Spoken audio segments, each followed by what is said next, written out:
Hello everyone. तो आज के इस वीडियो में हम इकोनॉमिक्स के मॉडल पेपर के सारे 100 ऑब्जेक्टिव क्वेश्चन को सॉल्व करने वाले हैं और साथ ही हम आपको इस फाइल की पीडीएफ भी प्रोवाइड करने वाले हैं। तो वीडियो को स्टार्ट से तक जरूर देखना। चलिए वीडियो स्टार्ट करते हैं। क्वेश्चन नंबर फर्स्ट है, व्यष्टि अर्थशास्त्र में सम्मिलित होती है, माइक्रो इकोनॉमिक्स इंक्लूड। तो आपको पता होगा माइक्रो शब्द ग्रीक वर्ड माइक्रो से लिया गया है जिसका अर्थ होता है स्मॉल, और स्मॉल में इंडिविजुअल यूनिट, स्मॉल यूनिट और इंडिविजुअल प्राइस डिटर्मिनेशन सारे आते हैं। तो इस क्वेश्चन का आंसर हो जाएगा ऑप्शन नंबर डी यानी कि ऑल ऑफ दिस। फिर क्वेश्चन नंबर सेकंड है, उपभोक्ता व्यवहार का अध्ययन किया जाता है। तो उपभोक्ता व्यवहार यानी कि कंज्यूमर बिहेवियर भी एक माइक्रो कॉन्सेप्ट है और इसे आपने पढ़ा भी होगा माइक्रो के चैप्टर में। तो इस क्वेश्चन का आंसर हो जाएगा ऑप्शन नंबर ए यानी कि सूक्ष्म अर्थशास्त्र में micro economics. Question number third है, उत्पादन के निम्न में से कौन से साधन है, which of the following is a factor of production. तो लैंड, लेबर और कैपिटल ये तीनों इंपॉर्टेंट फैक्टर ऑफ प्रोडक्शन है। तो इस क्वेश्चन का आंसर हो जाएगा ऑप्शन नंबर डी यानी कि ऑल द एबव। अब क्वेश्चन नंबर 4 है, उत्पादन संभावना वक्र का ढाल गिरता है।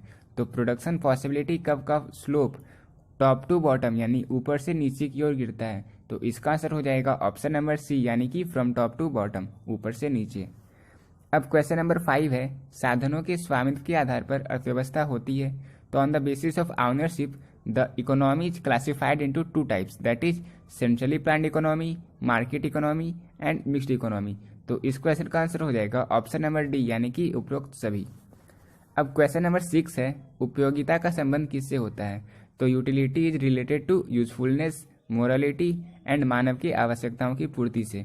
ये तीनों यूटिलिटी के इंपॉर्टेंट फंक्शंस है, यूटिलिटी की इंपॉर्टेंस है। तो इस क्वेश्चन का आंसर हो जाएगा ऑप्शन नंबर डी यानी कि ऑल ऑफ दिस। अब क्वेश्चन नंबर 7 है, कॉफी के मूल्य में वृद्धि होने से चाय की मांग, with the rise in the price of coffee the demand of T. तो आपको पता होगा चाय और कॉफी ये दोनों कैसे गुड्स हैं, सब्सटीट्यूट गुड्स हैं, जहां पर एक का प्राइस बढ़ने पर दूसरे का डिमांड बढ़ जाता है और एक ही प्राइस के घटने पर दूसरे का डिमांड घट जाता है। तो इसलिए इस क्वेश्चन का आंसर हो जाएगा ऑप्शन नंबर ए यानी कि बढ़ती है। जब कॉफी के मूल्य में वृद्धि होती है तो चाय की मांग बढ़ जाती है। अब क्वेश्चन नंबर 8 है, मांग में परिवर्तन का निम्नलिखित में से कौन सा कारण है, which is the reason of change in demand. तो जब हमने डिमांड के चेंजिंग फैक्टर और डिमांड पढ़ा था तो हमने देखा था change in consumer income, change in the price of related goods and increase in population. ये सारे ऐसे फैक्टर्स हैं जिसके कारण डिमांड में चेंज होता है। तो इस क्वेश्चन का आंसर हो जाएगा ऑप्शन नंबर डी यानी कि इनमें से सभी। अब क्वेश्चन नंबर 9 है, एक ऋजु रेखी मांग वक्र के मध्य बिंदु पर मांग की लोच यानी कि the elasticity of a demand at the mid point of a straight line demand का विल बी। तो वो यूनिटी पे होता है, वो इकाई पर होता है। तो इसका आंसर हो जाएगा ऑप्शन नंबर बी यानी कि यूनिटी इकाई होगी। अब क्वेश्चन नंबर 10 है, अल्पकालीन उत्पादन फलन की व्याख्या निम्नलिखित में से किस नियम के द्वारा की जाती है, which are the following explain the short run production function. तो लॉ ऑफ वेरिएबल प्रोपोर्शन ये एक ऐसा लॉ है जो शॉर्ट रन प्रोडक्शन फंक्शंस को एक्सप्लेन करता है, वो उसे इलेबोरेट करता है। तो इस क्वेश्चन का आंसर हो जाएगा ऑप्शन नंबर बी यानी कि लॉ ऑफ वेरिएबल प्रोपोर्शन। और ये 11 नंबर क्वेश्चन है, अल्पकालीन उत्पादन की दशा में एक विवेकशील उत्पादक किस अवस्था तक उत्पादन करना पसंद करेगा, in which stage of production a rational producer like to produce in short run production. तो इसका आंसर हो जाएगा ऑप्शन नंबर बी यानी कि सेकंड स्टेज, द्वितीय अवस्था पर। अब क्वेश्चन नंबर 12 है, परिवर्तनशील अनुपात का नियम उत्पादन की 3 अवस्थाओं की चर्चा करता है। उत्पादन के प्रथम चरण में तो in the first stage of production both marginal product and average product rise. तो इसका आंसर हो जाएगा ऑप्शन नंबर ए यानी कि सीमांत और औसत उत्पादन दोनों बढ़ते हैं। क्वेश्चन नंबर 13 है, अल्पकालीन उत्पादन प्रक्रिया में निम्नलिखित में से कौन सा साधन होता है, which factor among the following we find in short run production process. तो शॉर्ट रन प्रोडक्शन प्रोसेस में फिक्स्ड फैक्टर और वेरिएबल फैक्टर दोनों अवेलेबल होते हैं। तो इसका आंसर हो जाएगा ऑप्शन नंबर सी यानी कि ए एंड बी बोथ। अब 14 नंबर क्वेश्चन है, उपयोगिता की माप की जा सकती है, utility can be measured by. तो यूटिलिटी को हम लोग मनी में मेजर कर सकते हैं। इसका आंसर हो जाएगा ऑप्शन नंबर ए यानी कि मुद्रा के द्वारा। क्वेश्चन नंबर 15 है, जब औसत उत्पाद अधिकतम होता है तब सीमांत उत्पाद। तो जब एवरेज प्रोडक्ट मैक्सिमम होता है तो जो मार्जिनल प्रोडक्ट होता है वो एवरेज प्रोडक्ट के इक्वल होता है। तो इसका आंसर हो जाएगा ऑप्शन नंबर ए यानी कि औसत उत्पाद के समान होता है, इक्वल टू एपी। अब क्वेश्चन नंबर 16 है, उत्पादन में वृद्धि के साथ साथ कुल लागत एवं कुल परिवर्तनशील लागत में अंतर। तो with the increase in output the difference between total cost and total variable cost, तो वो हमेशा कांस्टेंट होता है। इसका आंसर हो जाएगा ऑप्शन नंबर सी, यानी कि स्थिर रहता है। अब 17 नंबर क्वेश्चन है, अल्पकालीन उत्पादन प्रक्रिया में निम्नलिखित में से कौन से साधन होते हैं? Which of the following factor are in short run production process? तो फिक्स्ड फैक्टर और वेरिएबल फैक्टर, ये मैंने आपको पहले ही बता दिया। इसका आंसर होगा ऑप्शन नंबर सी, यानी कि बोथ ए एंड बी। अब 18 नंबर क्वेश्चन है, औसत लागत वक्र का आकार होता है? तो shape of average cost curve is U shaped. ठीक है, इसका आंसर हो जाएगा ऑप्शन नंबर ए, यानी कि यू अक्षर जैसा। अब 19 नंबर क्वेश्चन है, फर्म का लाभ निम्नलिखित में से किस शर्त को पूरा करने पर अधिकतम होगा? तब जब मार्जिनल रेवेन्यू मार्जिनल कॉस्ट के इक्वल हो, और या फिर जब मार्जिनल कॉस्ट वक्र रेखा पर मार्जिनल रेवेन्यू को नीचे से काटे। दोनों केस में एक फर्म को लाभ अधिकतम होता है। तो इसका आंसर हो जाएगा ऑप्शन नंबर सी, यानी कि ए और बी दोनों। अब 20 नंबर क्वेश्चन है, पूर्ति में कमी के निम्नलिखित में से कौन सा कारण है? Which of the following is a reason of for decrease in supply? तो इसका आंसर हो जाएगा ऑप्शन नंबर डी, यानी कि उपरोक्त सभी। Increase in production cost, increase in price of substitute और fall in number of firm in the industry, all are the reason for decrease in supply. ठीक है, इसका आंसर हो गया ऑप्शन नंबर डी, यानी कि ऑल द एबव। अब 21 number question है, elasticity of supply is equal to zero means that elasticity of supply is, तो इसका अर्थ हुआ elasticity of supply perfectly inelastic है। इस 22 नंबर क्वेश्चन है, एकाधिकारी प्रतियोगिता की निम्नलिखित में से कौन सी विशेषता है? Which one is a feature of monopolistic competition? तो मोनोपोलिस्टिक कंपटीशन में प्रोडक्ट डिफ्रेंसिएशन भी पाया जाता है, सेलिंग कॉस्ट भी अवेलेबल होता है, और बायर को मार्केट का इम्परफेक्ट नॉलेज भी होता है। तो इसका आंसर हो जाएगा ऑप्शन नंबर डी, यानी कि ऑल द एबव, उपरोक्त सभी। 23 नंबर क्वेश्चन है, किस बाजार में औसत आय सीमांत आय के बराबर होती है? In which market average revenue is equal to marginal revenue? तो परफेक्ट कंपटीशन में A R is equal to M R, तो इसका आंसर हो जाएगा ऑप्शन नंबर ए, यानी कि पूर्ण प्रतियोगिता। अब 24 नंबर क्वेश्चन है, वस्तु की कीमत एवं मांग के बीच प्रतिलोम संबंध क्या पाया जाता है? There is inverse relation between price and demand for the product of a firm under. तो मोनोपोली और मोनोपोलिस्टिक कंपटीशन, ये दोनों ऐसे मार्केट हैं जहां पर प्राइस और डिमांड के बीच इनवर्स रिलेशन पाया जाता है। तो इसका आंसर हो जाएगा ऑप्शन नंबर सी, यानी कि एकाधिकार एवं एकाधिकारी प्रतियोगिता दोनों में। 25 नंबर क्वेश्चन है, विभेदीकृत उत्पादन विशेषता है? तो मोनोपोलिस्टिक कंपटीशन और ओलिगोपोली, ये दोनों ऐसे मार्केट के फॉर्म है जहां पर प्रोडक्ट डिफ्रेंसिएशन पाया जाता है। तो इस क्वेश्चन का आंसर हो जाएगा ऑप्शन नंबर सी, यानी कि एकाधिकारी प्रतियोगिता एवं अल्पाधिकार दोनों का। ठीक है, अब 26 नंबर क्वेश्चन है, मांग में परिवर्तन के निम्नलिखित में से कौन से कारण है? Which of the following is a reason of change in demand? Option first है change in consumer income, change in price of related goods, population increase. तो इसका आंसर हो जाएगा ऑप्शन नंबर डी, यानी कि उपरोक्त सभी। ये क्वेश्चन हमने पहले डिस्कस कर लिया था। 27 नंबर क्वेश्चन है, इनमें से कौन एकाधिकार फर्म के संतुलन की शर्त नहीं है? Which is not a condition for equilibrium of a monopoly firm? तो एवरेज रेवेन्यू का मार्जिनल कॉस्ट के इक्वल होना ये मोनोपोली फर्म के संतुलन की शर्त नहीं है। तो इस क्वेश्चन का आंसर हो जाएगा ऑप्शन नंबर ए, यानी कि औसत आय का सीमांत लागत के इक्वल होना। अब 28 नंबर क्वेश्चन है, एक फर्म का मांग वक्र पूर्ण लोचदार होता है, demand curve of a firm is perfectly elastic under. तो सबसे पहले आप लोग ये जान लो, इलास्टिसिटी ऑफ सप्लाई और इलास्टिसिटी ऑफ डिमांड, इन दोनों के 5 टाइप्स होते हैं, perfectly elastic, perfectly in elastic, unitary elastic, more elastic और लेस इलास्टिक। और इन पांचों की डिफिनेशन आपको अच्छे से पता होनी चाहिए। तो अगर आप जानते होगे तो आपको पता होगा, परफेक्ट कंपटीशन में प्राइस के थोड़े से चेंज होने पर डिमांड एकदम शून्य पर चला जाता है। तो इस क्वेश्चन का आंसर हो जाएगा ऑप्शन नंबर ए, यानी कि पूर्ण प्रतियोगिता में। अब 29 नंबर क्वेश्चन है, निम्न में से कौन सा कथन सही है? Which of the following statement is correct? तो ऑप्शन फर्स्ट है labour demand comes from producers, demand of labour depends on its productivity, marginal productivity of labour is its maximum wage. तो ये तीनों ऑप्शन सही है। तो इसका आंसर हो जाएगा ऑप्शन नंबर डी, यानी कि ऑल द एबव। अब 30 नंबर क्वेश्चन है, समष्टि अर्थशास्त्र के क्षेत्र में निम्नलिखित में से कौन सा अध्ययन विषय सम्मिलित है? तो मैक्रो इकोनॉमिक्स में income and employment theory, general price level and inflation और थ्योरी ऑफ ट्रेड साइकिल, ये तीनों इंक्लूडेड है। तो इसका आंसर हो जाएगा ऑप्शन नंबर डी, यानी कि all the above. 31 number question है, समष्टि अर्थशास्त्र अध्ययन है मैक्रो इकोनॉमिक्स स्टडी। तो macro economics employment opportunities economy को स्टडी करता है, क्योंकि ये एक ह्यूज कॉन्सेप्ट है। जबकि supply theory of goods, elasticity of demand in scooter and price of it in market, ये सारे माइक्रो कॉन्सेप्ट है, ये सारे छोटे कॉन्सेप्ट हैं, इसलिए इन्हें हम लोग माइक्रो इकोनॉमिक्स में पढ़ते हैं। ठीक है, तो इसका आंसर हो गया ऑप्शन नंबर ए, यानी कि अर्थव्यवस्था में रोजगार के अवसर का। अब 32 नंबर क्वेश्चन है, परिवार फर्मों को निम्नलिखित में से कौन सी सेवाएं प्रदान करते हैं? Which services are provided by families to a firm? तो फैमिलीज के द्वारा फर्म को land, labour, capital and enterprise ये सारे सुविधाएं प्रदान की जाती है। तो इसका आंसर होगा ऑप्शन नंबर डी यानी कि ऑल द एबव। अब 33 नंबर क्वेश्चन है, 4 क्षेत्रीय मॉडल में निम्नलिखित में कौन सा शामिल है? Which one is included in 4 sector model? तो सर्कुलर फ्लो ऑफ इनकम में आपने 3 सेक्टर मॉडल, 4 सेक्टर मॉडल ये सारा पढ़ा होगा। तो और 4 सेक्टर मॉडल में family, firm, government, foreign sector को इंक्लूड किया गया है। तो इसका आंसर हो जाएगा ऑप्शन नंबर सी यानी कि परिवार, फर्म, सरकार, विदेशी क्षेत्र। ठीक है। अब 34 नंबर क्वेश्चन है, तृतीयक क्षेत्र के अंतर्गत निम्न में से कौन सी सेवा सम्मिलित है? Which services included in tertiary sector? तो सेक्टर भी अब 3 टाइप्स के होते हैं, प्राइमरी, सेकेंडरी और टर्शियरी, और इन तीनों को नेशनल इनकम में इंक्लूड किया जाता है। और टर्शियरी सेक्टर में कम्युनिकेशन यानी कि संचार सेवाएं सम्मिलित है। तो इसका आंसर हो जाएगा ऑप्शन नंबर सी यानी कि कम्युनिकेशन। अब 35 नंबर क्वेश्चन है, एक अर्थव्यवस्था में कौन सा क्षेत्र सम्मिलित रहता है? Which sector is included in an economy? तो मैंने आपको पहले ही बता दिया, प्राइमरी, सेकेंडरी और टर्शियरी इन तीनों को इसमें इंक्लूड किया जाता है इकोनॉमी में। तो इसका आंसर होगा ऑप्शन नंबर डी यानी कि ऑल देज। 36 नंबर क्वेश्चन है, net national product at market price is equal to?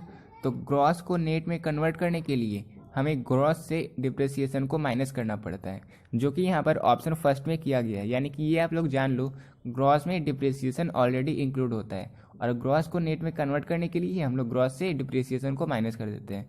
तो इसका आंसर हो जाएगा ऑप्शन नंबर ए यानी कि GNP at MB minus depreciation. ठीक है। अब 37 नंबर क्वेश्चन है, घिसावट व्यय किस में सम्मिलित रहता है? Depreciation expenses are included in? तो मैंने आपको पहले ही बता दिया, ग्रॉस में घिसावट व्यय इंक्लूड होता है। तो इसका आंसर हो जाएगा ऑप्शन नंबर ए यानी कि 38 नंबर क्वेश्चन है, निम्नलिखित उद्देश्य से खरीदी गई वस्तुएं अंतिम वस्तुएं कहलाती है? तो फाइनल गुड्स वैसे गुड्स होते हैं जिन्हें परचेज करने का हमारा इंटेंशन अपने वांट्स को सेटिस्फाई करना होता है। तो इसका आंसर हो जाएगा ऑप्शन नंबर फर्स्ट यानी कि आवश्यकताओं की संतुष्टि हेतु। जबकि फर्म में निवेश करने के लिए जो हम लोग गुड्स को लगाते हैं वो रॉ मटेरियल्स होते हैं। ठीक है। तो इसका आंसर हो गया ऑप्शन नंबर ए यानी कि फॉर सेटिस्फैक्शन ऑफ वांट्स। अब 39 नंबर क्वेश्चन है, द्वितीयक क्षेत्र में निम्नलिखित में से कौन सी सेवाएं सम्मिलित है? तो मैन्युफैक्चरिंग सेक्टर को, मैन्युफैक्चरिंग सर्विस को हम लोग सेकेंडरी सेक्टर में इंक्लूड करते हैं। तो इसका आंसर हो जाएगा ऑप्शन नंबर बी यानी कि विनिर्माण को। अब क्वेश्चन नंबर 40 है, राष्ट्रीय आय में निम्नलिखित में से किसे सम्मिलित किया जाता है? तो नेशनल इनकम में ना ही ट्रांसफर पेमेंट को, ना ही शेयर और बॉन्ड की बिक्री से प्राप्त राशि को, और ना ही काले धंधे से प्राप्त राशि को इंक्लूड किया जाता है। तो इसका आंसर हो जाएगा ऑप्शन नंबर डी यानी कि इनमें से कोई नहीं। Option number D none of this. Question number 41 है, मुद्रा के गौण कार्य के अंतर्गत निम्नलिखित में से किसे शामिल किया जाता है? Which one is included in the secondary function of money? तो standard of deferred payment, store of value और ट्रांसफर ऑफ वैल्यू ये सारे मनी के सेकेंडरी फंक्शन है। तो इसका आंसर हो जाएगा ऑप्शन नंबर डी यानी कि ये सभी। क्वेश्चन नंबर 42 है, मुद्रा के कार्यों में सम्मिलित है फंक्शन ऑफ मनी इंक्लूड? तो value determination, store of value और मीन्स ऑफ एक्सचेंज ये सारे मुद्रा के कार्य हैं। तो इसका आंसर हो जाएगा option number D all of this. Question number 43 है, किस विधि द्वारा हम बैंक से मुद्रा निकाल सकते हैं? तो विड्रॉवल फॉर्म, चेक और ATM ये सारे ऐसे मेथड हैं जिससे हम बैंक से पैसे निकाल सकते हैं। तो इसका आंसर हो जाएगा ऑप्शन नंबर डी उपयुक्त सभी। क्वेश्चन नंबर 44 है, व्यापारिक बैंक किस प्रकार के ऋण देते हैं? What type of loan is advanced by the commercial bank? तो commercial bank cash credit, overdraft और लोन एंड एडवांसेज सारे देते हैं। तो इसका आंसर हो जाएगा ऑप्शन नंबर डी यानी कि all the above. Question number 45 है, व्यावसायिक बैंक का मुख्य कार्य क्या है? What are the main function of commercial bank? तो ये कस्टमर से, ये ग्राहकों से जमा स्वीकार करते हैं, ये डिपॉजिट एक्सेप्ट करते हैं। तो इसका आंसर हो जाएगा ऑप्शन नंबर सी यानी कि ग्राहकों से जमा स्वीकार करना, accept deposit from customer. Question number 46 है, सेंट्रल बैंक ऑफ इंडिया क्या है? What is central bank of India? तो central bank of India RBI, reserve bank of India. तो इसका आंसर हो जाएगा ऑप्शन नंबर डी यानी कि none of this. Question number 47 है, कॉमर्शियल बैंक। तो फर्स्ट ऑप्शन है issue currency note, accept deposit from customer, provide loan to customer. तो option number B accept deposit from customer और option number C provide loan to customer ये दोनों commercial bank के कार्य हैं। तो इसका आंसर हो जाएगा ऑप्शन नंबर डी यानी कि only B and C. 48 number question है, केंद्रीय बैंक के निम्नलिखित में से कौन से कार्य हैं? Which of the following is the function of central bank? तो central bank monopoly of issuing notes यानी कि नोट निर्गमन करने का एक अधिकार है इसके पास, और इसके अलावा वो बैंकर ऑफ द गवर्नमेंट है, और custodian of foreign exchange reserves, ये भी आपने पढ़ा होगा। तो इसका आंसर हो जाएगा ऑप्शन नंबर डी यानी कि उपयुक्त। 49 नंबर क्वेश्चन है, देश में कागजी नोट जारी करने का कार्य निम्न में से कौन करता है? तो पेपर करेंसी इश्यू करने का एकमात्र अधिकार सेंट्रल बैंक को है, तो इसका आंसर हो जाएगा ऑप्शन नंबर बी यानी कि सेंट्रल बैंक। अब 50 नंबर क्वेश्चन है, केंद्रीय बैंक साख नियंत्रण किसके जरिए करती है? तो credit control central bank bank rate, open market operation और कैश रिजर्व रेशियो से करती है, तो इसका आंसर हो जाएगा ऑप्शन नंबर डी यानी कि उपयुक्त सभी। नीति के प्रमुख उद्देश्य क्या हैं? What are the major objective of monetary policy? तो आउटपुट और एम्प्लॉयमेंट में वृद्धि करना, फॉरेन एक्सचेंज रेट की स्टेबिलिटी को बनाए रखना और प्राइस स्टेबिलिटी यानी कि मूल्य स्थिरता, ये तीनों मेजर ऑब्जेक्टिव है मॉनेटरी पॉलिसी के, तो इसका आंसर हो जाएगा ऑप्शन नंबर डी यानी कि उपयुक्त सभी। अब 52 नंबर क्वेश्चन है, साख मुद्रा का विस्तार होता है जब कैश रिजर्व रेशियो, तो जब कैश रिजर्व रेशियो घटता है तो क्रेडिट मनी बढ़ता है, तो इसका आंसर हो जाएगा ऑप्शन नंबर ए यानी कि cash reserve ratio falls. 53 number question है, निम्नलिखित में से कौन केंद्रीय बैंक का मुख्य कार्य नहीं है? तो central bank banks of banks है, इश्यू करता है करेंसी नोट को, और इसके अलावा वो सेंट्रल गवर्नमेंट का बैंकर, एजेंट और एडवाइजर तीनों है, तो इसका आंसर हो जाएगा ऑप्शन नंबर डी यानी कि नन ऑफ दिस, यानी ऐसा कोई कार्य नहीं है इन ऑप्शंस में जो सेंट्रल बैंक नहीं कर सकता। 54 नंबर क्वेश्चन है, दूसरी नरसिम्हम समिति का गठन किस वर्ष हुआ था? तो इसका आंसर हो जाएगा ऑप्शन नंबर डी यानी कि 1998 में। अब 55 नंबर क्वेश्चन है, बैंकिंग लोकपाल योजना के कार्यक्षेत्र के अंतर्गत निम्नलिखित में से किसे शामिल किया गया है? तो सभी अनुसूचित बैंक, सहकारी बैंक और वाणिज्यिक बैंकों को शामिल किया गया है, तो इसका आंसर हो जाएगा ऑप्शन नंबर डी यानी कि उपरोक्त सभी। अब 56 नंबर क्वेश्चन है, भारतीय बैंकिंग प्रणाली का संरक्षक कौन है? तो RBI is the custodian of Indian banking system, इसका आंसर हो जाएगा ऑप्शन नंबर ए यानी कि reserve bank of India. 57 number question है, भारत में बैंकिंग क्षेत्रों का सुधार किस वर्ष शुरू हुआ? तो भारत में banking sector reform in India began in 1991, तो इसका आंसर हो जाएगा ऑप्शन नंबर सी यानी कि 1991। 58 नंबर क्वेश्चन है, supply create its own demand, who propounded this law? तो this law was propounded by J B Say, इसका आंसर हो जाएगा ऑप्शन नंबर ए यानी कि जेबी से ने। 59 नंबर क्वेश्चन है, विनियोग की मात्रा में वृद्धि होने के साथ साथ एमईसी, तो एमईसी घटती रहती है, इसका आंसर हो जाएगा ऑप्शन नंबर बी यानी कि फॉल्स। 60 नंबर क्वेश्चन है, निम्नलिखित में से वास्तविक निवेश है? तो construction of building is an real investment, तो इसका आंसर हो जाएगा ऑप्शन नंबर सी यानी कि कंस्ट्रक्शन ऑफ बिल्डिंग, भवनों का निर्माण। 61 नंबर क्वेश्चन है, what are the component of aggregate demand? तो individual consumption, public consumption and investment are the components of aggregate demand, इसका आंसर हो जाएगा option number D. 62 number question है, which of the following is known as the state of deficit demand in Keynesian economy? तो इस question का answer हो जाएगा option number B यानी कि इम्परफेक्ट एम्प्लॉयमेंट इक्विलिब्रियम, अपूर्ण रोजगार संतुलन। अब 63 नंबर क्वेश्चन है, निम्नलिखित में से किसके अनुसार मजदूरी कटौती अर्थव्यवस्था में पूर्ण रोजगार की दशा को स्वाभाविक ढंग से बनाए रखती है? तो ये पिगो ने कहा था, इसका आंसर हो जाएगा ऑप्शन नंबर ए यानी कि पिगू। 64 नंबर क्वेश्चन है, according to Keynesian saving investment view point, income employment equilibrium will be determined at which point? तो जब इन्वेस्टमेंट सेविंग के इक्वल हो जाए, तो इसका आंसर हो जाएगा ऑप्शन नंबर सी यानी कि I is equal to S. 65 number question है, increase in aggregate demand of equilibrium level of income and production cause increase in which of the following? तो it cause increase in employment, production and income, यानी इसका answer हो जाएगा option number D उपयुक्त सभी। 66 number question है, Keynes ने विनियोग गुणक का विचार निम्नलिखित में से किससे प्राप्त किया? तो kinase derived investment multiplier idea from Cannes employment multiplier, तो इसका आंसर हो जाएगा ऑप्शन नंबर सी यानी कि काहन के रोजगार गुणक से। 67 नंबर क्वेश्चन है, किन्स के विनियोग गुणक का मूल्य निर्भर है, यानी कि the value of Keynesian investment multiplier depends on, तो it depends on marginal propensity to consume, यानी कि सीमांत उपभोग प्रवृत्ति से, तो इसका आंसर हो जाएगा ऑप्शन नंबर सी। अब 68 नंबर क्वेश्चन है, यदि M P C is equal to 0.5 तो k is equal to 1/0.5 is equal to 2, यानी कि के का आंसर आएगा ऑप्शन नंबर सी यानी कि 2। 69 नंबर क्वेश्चन है, अवस्फीतिक अंतराल की दशाओं में, यानी कि in the situation of deflationary gap, तो इनमें से ऑप्शंस में से कुछ पैसा कुछ नहीं होता है डिफ्लेशनरी गैप में, तो इसका आंसर हो जाएगा ऑप्शन नंबर डी यानी कि नन ऑफ दिस।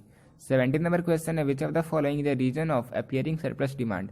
तो increase in public expenditure, increase in money supply and decrease in taxes are the reasons of appearing surplus demand, इसका आंसर हो जाएगा ऑप्शन नंबर डी यानी कि all the above. 71 number question है, पूर्ण रोजगार के आगे की सामूहिक मांग तथा पूर्ण रोजगार वाली सामूहिक मांग की अंतर को व्यक्त किया जाता है, तो इसे व्यक्त किया जाता है इन्फ्लेशनरी गैप से। तो इसका आंसर हो जाएगा ऑप्शन नंबर ए यानी कि अस्फीतिक अंतराल से। 72 नंबर क्वेश्चन है, अस्फीतिक अंतराल किसकी माप बताता है? तो deflationary gap so the measurement of deficit demand. इसका आंसर हो जाएगा ऑप्शन नंबर ए यानी कि न्यून मांग की। अब 73 नंबर क्वेश्चन है, कीन्स ने अर्थव्यवस्था में अतिरिक्त मांग की दशा को किस नाम से पुकारा है? In Keynes economy the state of surplus demand is called as full employment equilibrium. और पिछले कुछ क्वेश्चन में हमने अंडर फुल इक्विलिब्रियम इक्विलिब्रियम के बारे में देखा था। 74 नंबर क्वेश्चन है, न्यून मांग को ठीक करने के निम्नलिखित में से कौन से उपाय हैं? तो physical measure and monetary measure are the two corrective measure for deficit demand. तो इसका आंसर हो जाएगा ऑप्शन नंबर सी यानी कि बोथ ए एंड बी। अब 75 नंबर क्वेश्चन है, केंद्रीय बैंक निम्नलिखित में से किसके द्वारा मात्रात्मक साख नियंत्रण रखता है? तो bank rate, open market operation और चेंज इन CRR, इन तीनों मेथड से सेंट्रल बैंक अपने क्वांटिटेटिव क्रेडिट को कंट्रोल करता है। तो इसका आंसर हो जाएगा ऑप्शन नंबर डी यानी कि ऑल द एबव। अब 76 नंबर क्वेश्चन है, न्यून मांग को ठीक करने के लिए निम्नलिखित में से कौन से मौद्रिक उपाय किए जा सकते हैं? तो इसका भी आंसर हो जाएगा ऑप्शन नंबर डी यानी कि उपयुक्त सभी, ऑल द एबव। अब 77 नंबर क्वेश्चन है, स्फीतिक अंतराल को ठीक करने के लिए प्रमुख राजकोषीय उपाय कौन से हैं? Which physical measure is to be adopted for correcting inflationary gap. तो इसका आंसर हो जाएगा ऑप्शन नंबर डी यानी कि all the above. 78 number question है, भारत का वित्तीय वर्ष है financial year in India is. तो financial year in India is from 1 April to March 31। तो इसका आंसर हो गया ऑप्शन नंबर ए यानी कि 1 अप्रैल से 31 मार्च तक। अब 79 नंबर क्वेश्चन है, बजट के संगठक निम्नलिखित में से कौन से हैं? Which is a component of budget? तो budget receipt and budget expenditure are the two component of budget. इसका आंसर हो जाएगा ऑप्शन नंबर सी यानी कि both A and B. 80 number question है, बजट प्राप्तिकों के संगठक निम्नलिखित में से कौन है? Which is a component of budget receipt? तो revenue receipt and capital receipt are the component of budget receipt. इसका आंसर हो जाएगा ऑप्शन नंबर सी यानी कि both A and B. 81 number question है, सरकार के कर राजस्व में शामिल हैं tax revenue of the government includes. तो इनकम टैक्स, कस्टम ड्यूटी और कॉर्पोरेट टैक्स, ये तीनों सरकार के कर राजस्व में शामिल हैं। तो इसका आंसर हो जाएगा ऑप्शन नंबर डी यानी कि उपयुक्त सभी। अब 82 नंबर क्वेश्चन है, निम्नलिखित में से कौन प्रत्यक्ष कर है? Which of the following is a direct tax? तो इनकम टैक्स और गिफ्ट टैक्स, ये दोनों डायरेक्ट टैक्स है। तो इसका आंसर हो गया ऑप्शन नंबर सी यानी कि बोथ ए एंड बी। अब 83 नंबर क्वेश्चन है, निम्नलिखित में से कौन अप्रत्यक्ष कर है? Which of the following is an indirect tax? तो एक्साइज ड्यूटी, सेल्स टैक्स और कस्टम ड्यूटी, ये तीनों इनडायरेक्ट टैक्स के एग्जाम्पल हैं। तो इसका भी आंसर हो गया ऑप्शन नंबर डी यानी कि इनमें से सभी।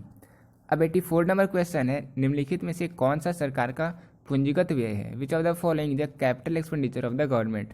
Then interest payment is the capital expenditure of government. इसका आंसर हो गया ऑप्शन नंबर ए यानी कि ब्याज का भुगतान। 85 नंबर क्वेश्चन है, बजट में सम्मिलित है। बजट इंक्लूड्स, तो revenue deficit, physical deficit and primary deficit are included in budget. तो इसका आंसर हो गया ऑप्शन नंबर डी यानी कि all of this. 86 number question है, भारत में संसद बजट को सामान्यतः स्वीकृति दे देती है। Indian parliament generally approve budget up to March 31, क्योंकि 1 अप्रैल से एक न्यू फाइनेंशियल ईयर की शुरुआत होती है। तो इसका आंसर हो गया ऑप्शन नंबर डी यानी कि अप टू मार्च 31। अब 87 नंबर क्वेश्चन है, प्राथमिक घाटा होता है। तो जब फिजिकल डिफिसिट से इंटरेस्ट पेमेंट को निकाल लेते हैं तो वो प्राइमरी डिफिसिट कहलाता है। तो इसका आंसर हो गया ऑप्शन नंबर ए यानी कि वित्तीय घाटा माइनस ब्याज भुगतान इज इक्वल टू प्राथमिक घाटा। अब 88 नंबर क्वेश्चन है, budget are of following types. तो बैलेंस्ड बजट, सरप्लस बजट और डेफिसिट बजट, ये तीनों बजट्स के ही टाइप हैं। तो इसका आंसर हो गया ऑप्शन नंबर डी यानी कि ऑल ऑफ द एबव। अगर आप इस फाइल की PDF को डाउनलोड करना चाहते हो तो फाइल का पासवर्ड है FISCALDEFICIT, यानी कि फिजिकल डिफिट। सारे वर्ड शॉर्ट में है बिना किसी स्पेस के। और इस क्वेश्चन को आपको हमारे कमेंट बॉक्स में आंसर करना है, ठीक है। 90 नंबर क्वेश्चन है, निम्न में से कौन सरकार द्वारा उधार लेने के कारणों की ओर ध्यान आकर्षित करता है? तो all this 3 indicates the reason of boring by the government. तो इसका आंसर हो गया ऑप्शन नंबर डी यानी कि ऑल द एबव। अब 91 नंबर क्वेश्चन है, बजट निम्न में से कौन सा शब्द है? तो बजट एक फ्रेंच वर्ड है। तो इसका आंसर हो गया ऑप्शन नंबर सी यानी कि फ्रेंच। 92 नंबर क्वेश्चन है, आयकर का लाभ प्राप्त है। Benefit of income tax is received by. तो इनकम टैक्स को सेंट्रल गवर्नमेंट के द्वारा रिसीव किया जाता है। इसका आंसर हो जाएगा ऑप्शन नंबर ए यानी कि सेंट्रल गवर्नमेंट। 93 नंबर क्वेश्चन है, विनिमय दर के निम्नलिखित में से कौन से रूप हैं? तो एक्सचेंज रेट 2 फॉर्म के होते हैं, फिक्स्ड एक्सचेंज रेट और फ्लेक्सिबल एक्सचेंज रेट। तो इसका आंसर हो जाएगा ऑप्शन नंबर सी यानी कि बोथ ए एंड बी। अब 94 नंबर क्वेश्चन है, लोचपूर्ण विनिमय दर के निम्नलिखित में से कौन से गुण हैं? तो simple system, continuous adjustment and improve balance of payment are the merit of flexible exchange rate. इसका आंसर हो जाएगा ऑप्शन नंबर डी यानी कि all the above. 95 number question है, which one of the following is a demerit of flexible exchange rate? तो flexible exchange rate का demerit bad effect of low rate, uncertainty and instability in foreign rate, ये तीनों है, यानी इसका भी answer हो गया ऑप्शन नंबर डी उपयुक्त सभी। 96 नंबर क्वेश्चन है, विदेशी विनिमय बाजार के रूप हैं? तो फॉरेन एक्सचेंज मार्केट के फॉर्म स्पॉट मार्केट और फ्यूचर मार्केट है, यानी इसका आंसर हो जाएगा option number C both A and B. 97 number question है, which of the following items are included in balance of payment? तो बीओपी में विजिबल आइटम, इनविजिबल आइटम और कैपिटल ट्रांसफर को शामिल किया जाता है, इसका आंसर हो जाएगा option number D all of this. 98 number question है, अदृश्य मदों के अंतर्गत निम्नलिखित में से कौन सी मदें सम्मिलित होती हैं? Which of the following is invisible items of balance of payment? तो बैंकिंग, शिपिंग और कम्युनिकेशन, ये तीनों इनविजिबल आइटम्स हैं, तो इसका भी आंसर हो जाएगा option number D all the above. 99 number question है, चालू खाते की निम्नलिखित में से कौन सी मदें हैं? Which one of the following is an item of current account? तो import of visible item, expenses of tourist and export of visible items are the items of current account, तो इसका आंसर हो गया option number D all the above. अब 100 number question है, निम्नलिखित में से कौन भुगतान शेष के घटक हैं? Which of the following is the component of balance of payment? तो current account and capital account are the component of balance of payment, तो इस क्वेश्चन का आंसर हो जाएगा option number C both A and B.